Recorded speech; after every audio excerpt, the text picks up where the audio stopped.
procedimiento de 2015 impone los medios electrónicos. Los medios electrónicos ya existían.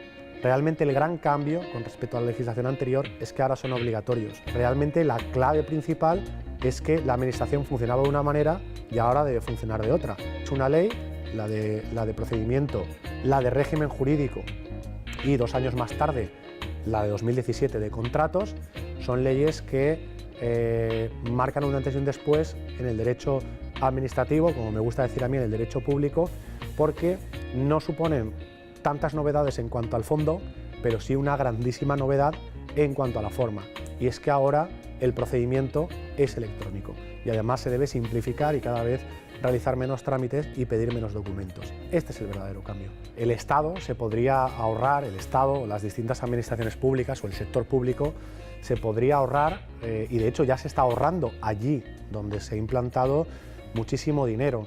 Hay unas tablas de la Unión Europea que han calculado ya previamente el coste de un trámite en papel y presencial y el coste de un trámite electrónico. Hay una diferencia de 75 euros.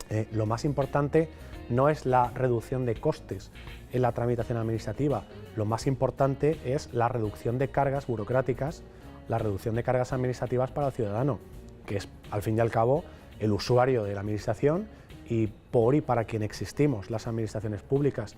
Aquí sí que las administraciones que lo tenemos implantado podemos mostrar cifras de ahorro brutales, insisto, no tanto para la administración como para el ciudadano.